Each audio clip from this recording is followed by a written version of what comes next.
Hi guys. Hi. Hello. So it's been a while. It's been a while since you guys called me Yeah. and asked me if we were supposed to do this journey back to Jerusalem. Yeah, that's right. Reunion. But we did the first leg, or a stage. Stage, we say, or leg? Stage, like, yeah. Either. Yeah. And that was from Oslo to Mostar this summer, according to to celebrate the 1000th Jubilee of Christian law. And yeah, I don't know, guys. It was pretty cool, huh? It was awesome. Surprisingly awesome. But in February this year, I got this phone call from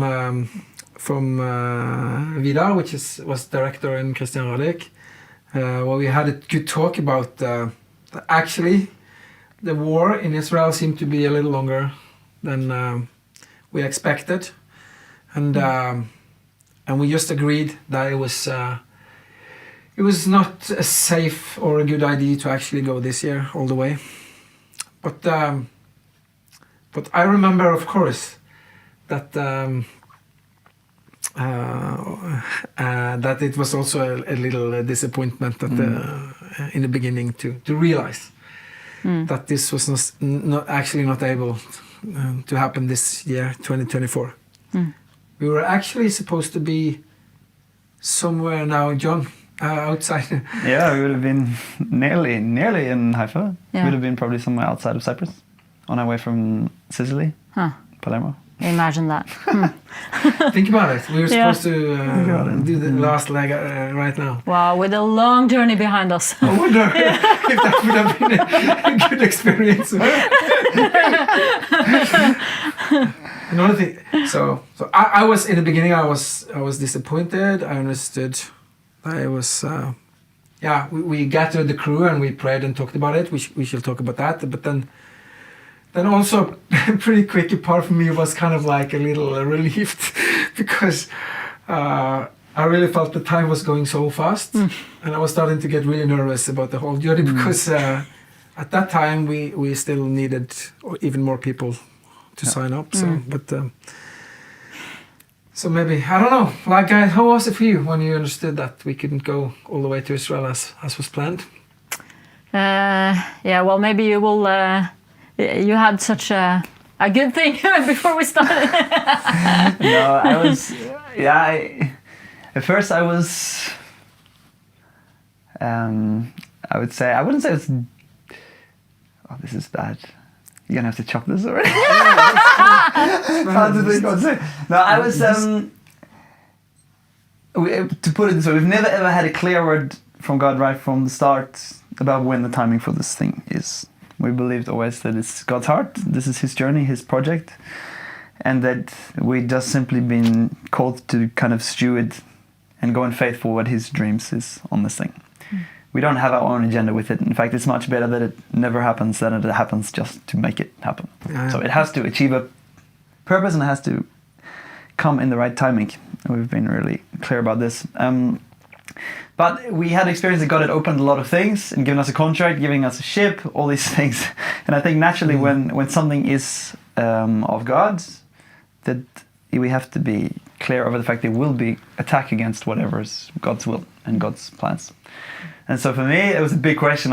First, I was like, oh no, the enemy is trying to stop the truth, you know? And there's a war, and this is even more important now to come in the war to show that we're standing and we're wanting to bless Israel. And so for me, it was like, oh, is this coming from fear? Fear is not from God, you know, or is it whatever? And I think for me, it was, it took a while, a few days before I managed to settle. And when we'd had a good talk together and all shared that, I think actually, okay, I think maybe this is more God saying, not now is the timing, more than that the enemy is stopping it. And that's, I think, really the hardest things to discern. Of course, if the enemy is trying to stop it, we can't let go of it. We have to go in faith. Yeah. But if God's saying stop, it's like the guy on the donkey when the donkey starts talking back to him and he doesn't see that it's actually the angel of the Lord trying to stop him, hold him back. We can hit our foot against the wall and get it crushed or whatever. So I think it's good to know when to... Who's the donkey? The donkey. The donkey is the ship. Yeah, but the donkey is it a Bible story? The Bible story. Balaam and the donkey. Balaam and the Okay, donkey. okay. The donkey starts talking back. Yeah. So that was for me. It was a little bit hard, but when I realized, oh, actually, I don't think this is the enemy anymore. Then it was okay. Yeah. Like you say, it's a big relief for us. Suddenly we get a lot more time. Yeah. Yes, that was a relief. How about you, Linda? Yeah, I totally agree with John. The thing was just the same for me, that I was never sure about the timing. So I was a little bit like, is it now? And then it was like, okay, is it God stopping it or the enemy? So same process as John went through. And then when I think that we as a group discerned that yes. it was the Lord stopping it, that we all felt the relief. And I felt the relief because I never wanted to go in the first place. You guys know that I was so opposed to that journey. Like for me, like I don't want to be on a sailing ship for weeks. That's not me. But I guess things have changed now. But for me, it was a relief. And I'm very grateful that we were together as a team. It was like God just gave us the perfect timing for when Vidar contacted you. Because we were together as a team. Yeah, that we was were going scheduled. to Oslo, actually, to meet. Yeah, we were. So it was like we were together and we could process together, we could pray together and just fellowship. And I'm very grateful for those days and that we had each other too. Yeah. The only one who was not there was John. Yeah. John was He was there? on the Zoom.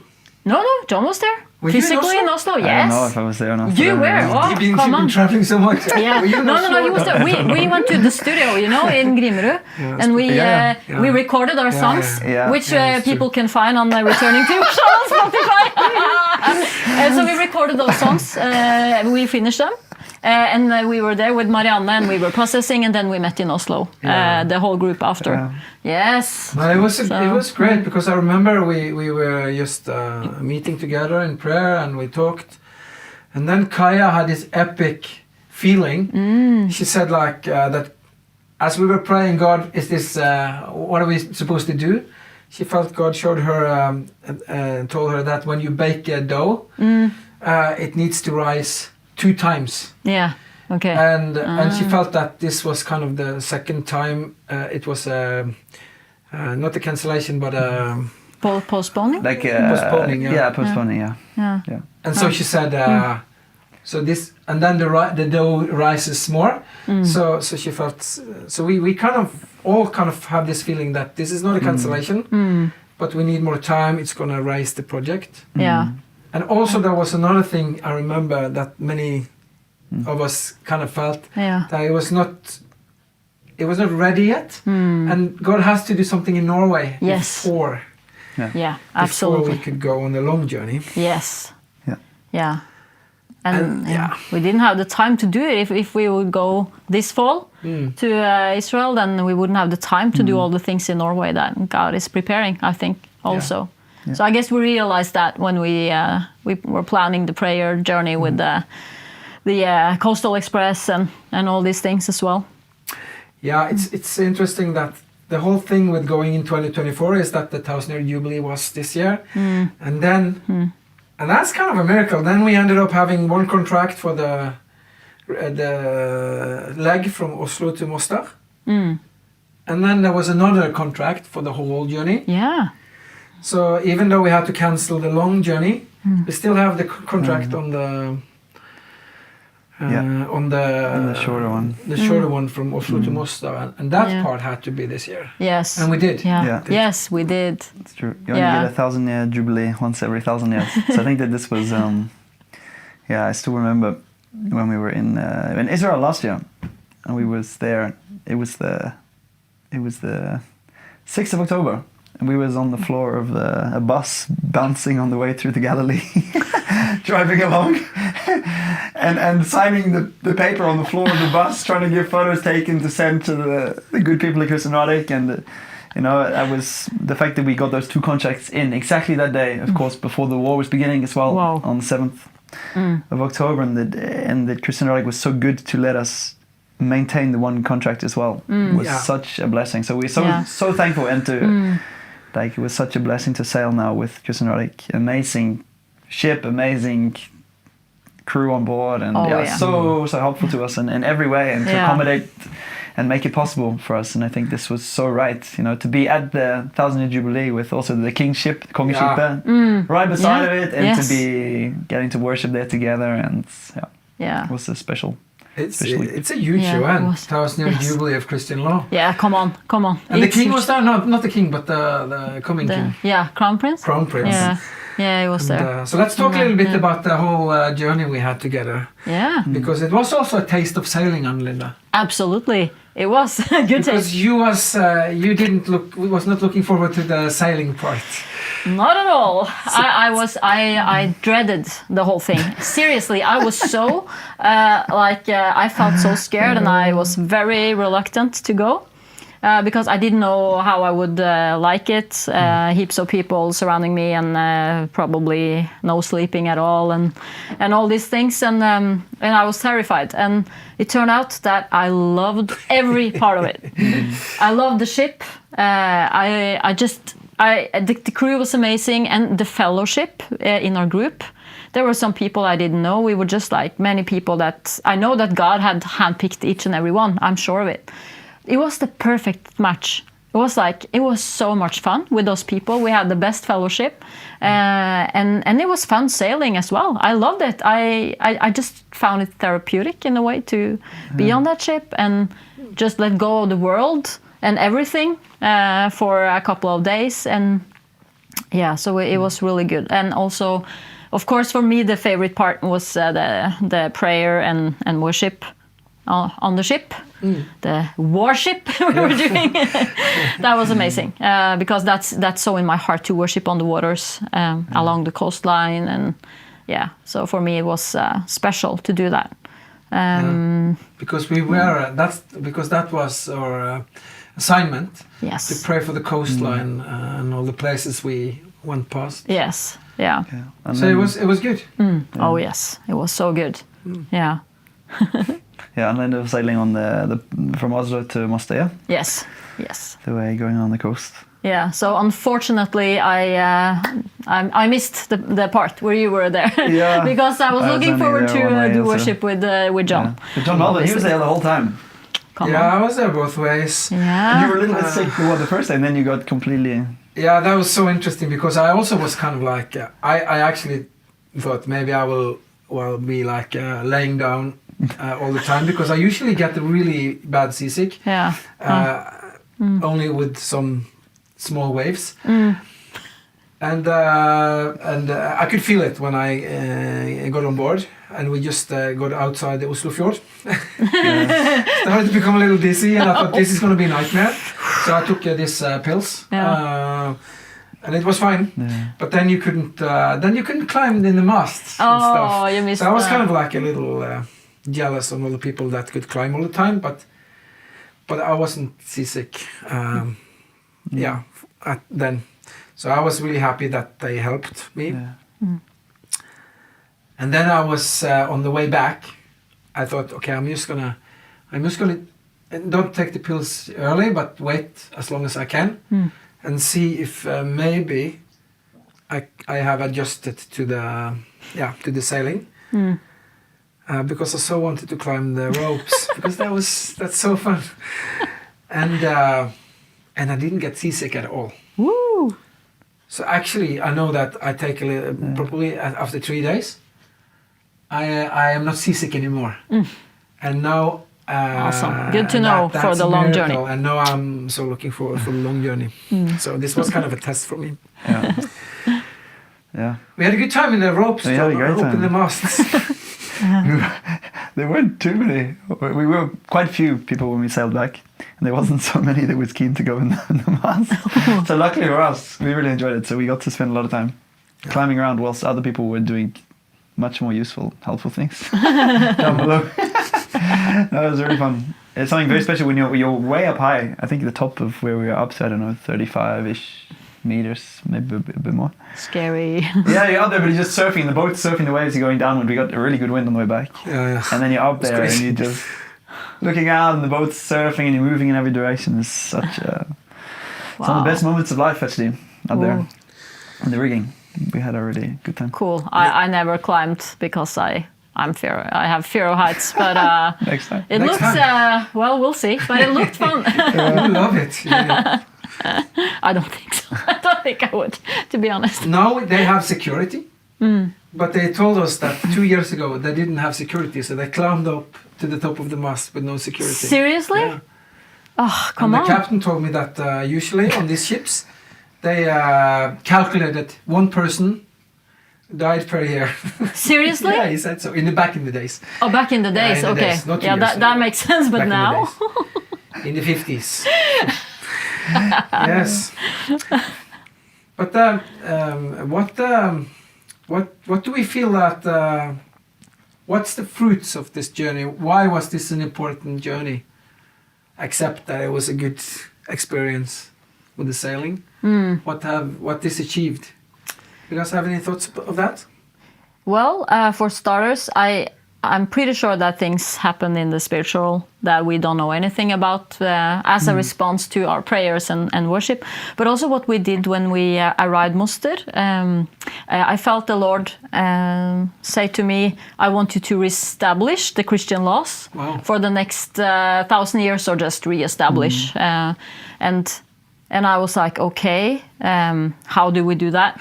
But then I felt, okay, so we have to go and read the law out loud, what they made in 1024. Yeah. And so we did that. And I know, of course, that there were also many people doing intercession. And I know that some people went there during the night praying over that stone that Olav was standing on when he proclaimed this law in 1024. So I think there were a lot of things going on, and that we were many people having visions and words from God. So we were working together. Like everything was a synergy, I believe. So it worked together in the spiritual. Yeah. But we were a group, and we went to the rock, and we were kneeling in front of it, and some other people, random people, were there. We didn't know them. They knelt down together with us. It was really powerful. And then I just read out the law from 1024, and then we started to just speak out what we want to happen in Norway for the next 1,000 years. Like, what do we want God to do, or what do we believe that is in his heart? So we released the plans of God, basically, or what we we think his plans are.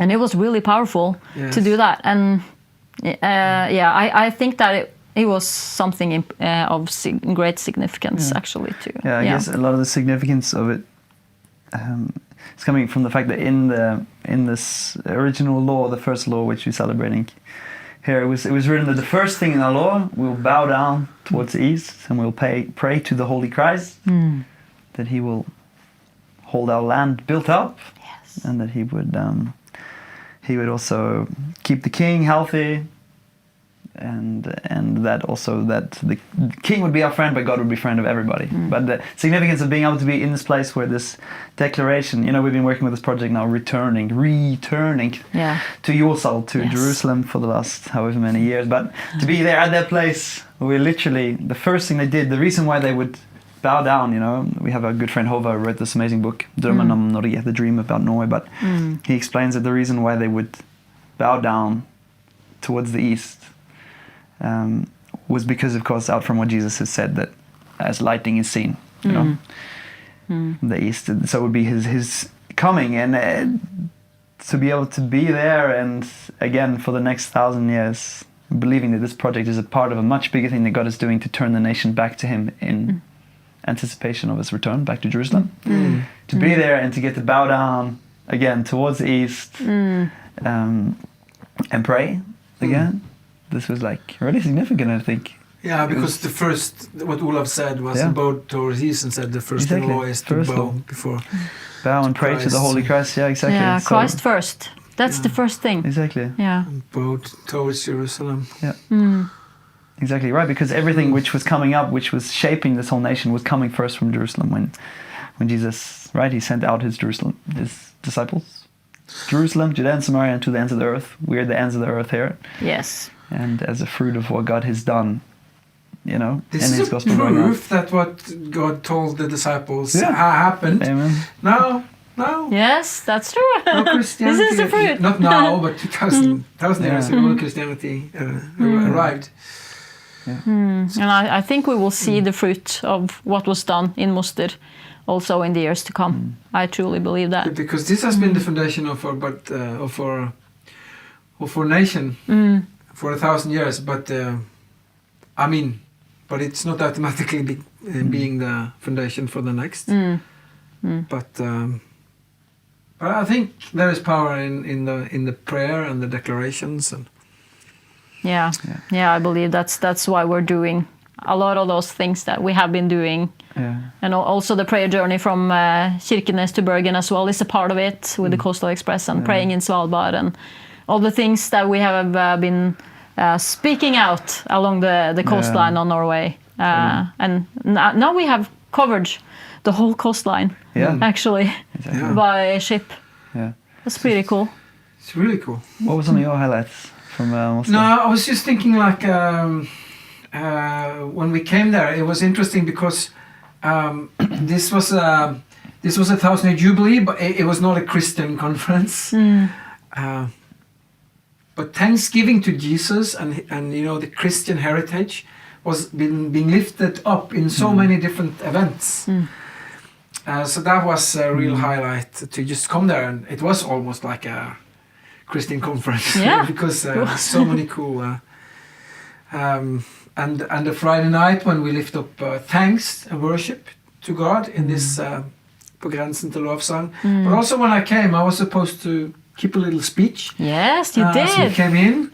That was cool. And I remember I felt what we carried as with the boat and our project was actually to thanking the Jewish people for the heritage that has blessed our nation for 1,000 years. So I could do that in the speech, and I felt that was kind of our assignment. Yes, yeah. That was really good. Yeah, it was. And probably, I mean, the highlight was to be there, but of course also that we did this. Shabbat. We had Shabbat meal, but also we did the opposite act of inviting some Jewish people. Yeah, that's right. Whoever wanted to come with us from Mostar and travel back to Oslo. Yeah. Wow. John, you were a part of that journey. I was part of that one, yeah. That was really special to have. We had 3 young representatives. We didn't know them at all, and now they've become really good friends. So it was that for me. It was like to just be able to hop on a boat with 3 people you've never met before, and then to get off it 4 days later and feel like, not just that they were a part of a project. I think that was never the goal, but to have built a good relationship with them and friendship, you know. And I so much respect for all 3 who were just willing to come. Didn't know us, and all of them said, you know, straight up that they were a little bit skeptical. What's this going to be like? For good reason. Understandable, but it was such a blessing for us. I think we were more blessed by it than they could ever have been. But it was so good to just, to get to sail out from that place that was blessed as a fruit of the gospel that came from the Jewish people, with Jewish Norwegian representatives now to sail back to Oslo, where, of course, the biggest crime committed in the history of Norway, basically, this deportation of the Jewish people out from Oslo, which was happening during the Second World War, to get to sail back to that place with representatives, and kind of a story which has gone a lot for us since the spring is the story of Esther, you know, and where this evil guy Haman, he wants to wipe out the Jewish people, and how God raises up Esther, but through her uncle Mordecai is this guy which Haman really hates more than all others. But the story of how Mordecai, he builds this gallows because he wants to have Haman builds a gallows to have Mordecai hanged on. But this same gallows ends up being what Haman gets hanged by. But instead, Mordecai gets honored in the eyes of the people, and to get to honor using, you know, one of these amazing ships in Norway, Kristnadig, to be able to sail these 3 amazing young Norwegian Jews with us back to Oslo to honor them. Really, it felt so right. I think. Yeah, because I remember we were talking about that many times, that they have given us the biggest blessing, the Jewish people, because salvation comes from the Jewish people, and so everything we are as Norwegians when it come comes from to them. our the culture we have and our values and stuff. Kind of comes from them, and then we paid it back with the biggest crime. That's the storyline of the name of the film also of that incident where we deported the Jewish people. And then how can we? And I remember you said, how can we honor them? And that was just like a little. It's not enough only to give thanks. Maybe we can do something more practical. And that's when the idea came up that let's do the opposite of what happened when we deported them. Let's invite them to come with us, and we can welcome them in Oslo instead. And they actually wanted to be a part of this. So I also think that they were really brave. Oh yeah. But the welcoming party in Oslo when we come back was really a highlight. I mean, just because, I don't know, it just felt so such a good thing to do. Not only to bless them, but also for us that we had the opportunity to do something like that. And the EMI Church had made this amazing dinner for us. Wow. Yeah. No, it's true. It's so simple, right? Where God says to Abraham, "Those who bless you will be blessed."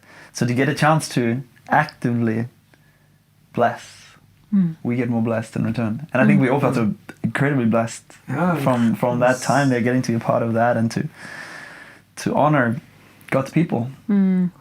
Because Simon, one of the guys that were with us, because they had made so there was a welcoming thing when we came in the dock. And then they had made in one of the churches in Oslo, they had made a dinner. EMI Church Kollektivet had made a welcoming dinner, and then some like Simon and Naomi and Henrik?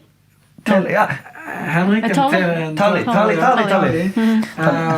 Sorry, Tali. I really like.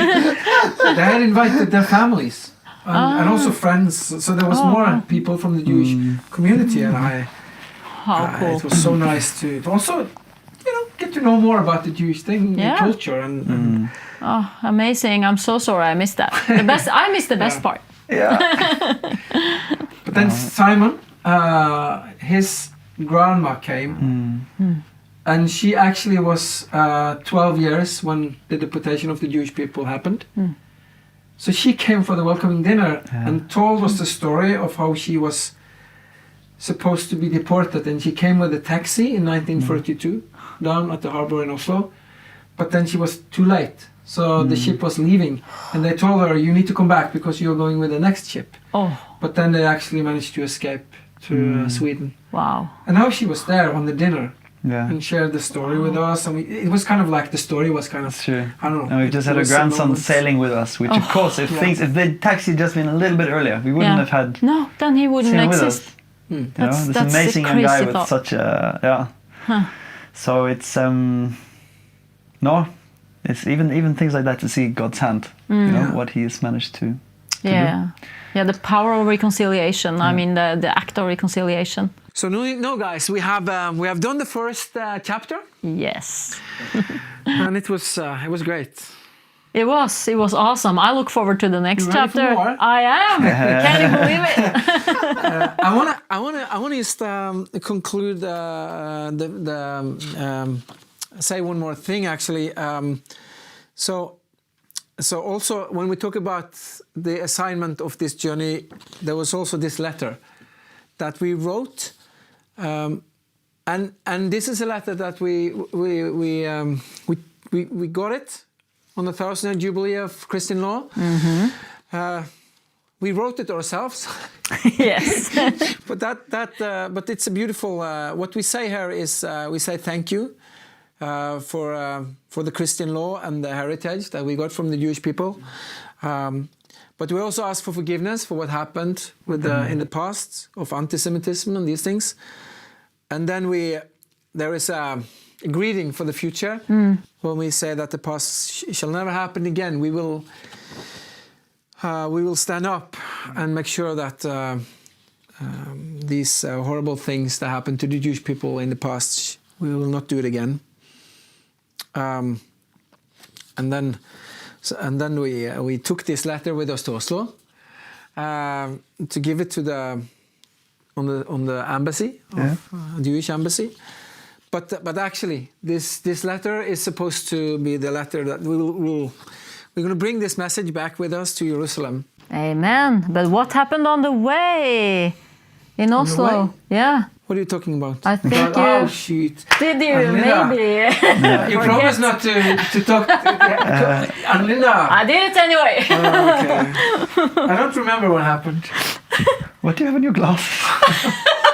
because I had to read. You have like a cable tie in your glass. Yeah, because I bought new glasses. Never mind. Never mind. We are on the Yeah, that's fine. That's us in real life. Okay, let's talk about what's the next. You will not say anything about what happened in the taxi? Okay, I'm going to be honest. We had written this amazing letter. We had it printed, and there was an artist from Haugesund that designed it. We have kept this as our own babies. Like Heidi, who was with us, has been carrying this for the whole jubilee. So this was really taken care of, making sure that Gone around and get it signed by so many people, so many people have dads, signed. everybody, That was true. pastors lead. And then I got it, and I was supposed to carry it from with it in the taxi and up to the party, the welcoming party. And and I forgot it in the taxi. That's what happened. It's nothing to laugh about. Why am I not Who did we surprised? give these to in the end? Who did we give these letters to? On the Jewish embassy. Nice. And we also will deliver one in the synagogue. But never mind. Awesome. Okay, that was not so funny. It's pretty we're going to funny. talk about what's going to happen next. Where are we going now? Yeah, I don't know. I guess, and eventually, I guess the dream would have to be to take this letter back to. It's going to take gonna it go back with to us. Jerusalem. Yeah, of back course. to that's Jerusalem. so hope. So I think now we got good time. We don't know when the ship will go. We don't know. God knows. It will hit His timing. That's what we pray. But now I think we have the job to get. One of the first words that was given about this journey was given in the word of the Church of John Malvin. It was about young people who went out. It was about the route that they had taken, back through Europe, back to Jerusalem was important, and there was national mobilization. And I think that's our job now, is to get the nation standing behind this thing, the people of this whole country, and that this army of young people that God is raising up will hit a kind of critical mass point where it just has to flow out. And that's what we're really believing. That there is a job to do here now, and God is doing so much in Norway. People all over Europe talking about the revival actually is happening here. Really? It's really amazing things happening here. So That's cool. it's going to spread. So we're believing that there's going to be such a move of God here that people getting, like we're here for a missions conference here in Bergen. That's where we're waiting. It's going to begin soon. And the theme of it is back to Jerusalem. We believe in God is going to call and really call the next generation of people to travel out, to bring the good news all the way back to Europe, to other parts of the world, and back to Jerusalem. Yeah. And Anlinda, it all started with a particular ship. Yes, it did. So that was the Statsråd Lemkull, because we have shared the story with the milk in the fridge. I guess we can have a short recap. So when John got the idea of this, or the vision, then we were talking about this over a good English breakfast, and John said to we could rent Statsråd Lemkull, and I said maybe we can call them and ask. And then I went to the fridge and I to retrieve the milk, and then outside the milk it said Statsråd Lemkull is getting ready for the future, and we'd been sitting there for half an hour talking about the possibility of renting Statsråd Lemkull, and there it was in the fridge the answer right in front of us. Yeah, on the milk, on the milk box. Yeah. And So I just want to say, right now, Stadsholdempel is in the dock in Laksvåg, where I come from, it is. That's right. and they put up new masts, so it's getting ready for the future. Yeah, Yes, it's really- it is. And the future.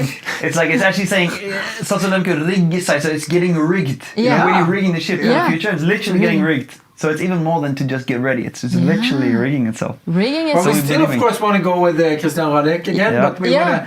we want all three of them. Yeah, we want Stadsholdempel, Christian Radek, and Sørlandet. Yes. Yeah, that's the big dream. Sørlandet. That's the big thing. Yeah, so We're come gonna take on, contact. come on. But the journey is on. We know that it will happen. We just don't know when. Yeah. We know it's on God's heart, and He's mobilizing in our way. Come on. Yeah, it's a very exciting journey to be a part of. I have to say, in every way, preparations and also the journey itself. Okay. So let's roll.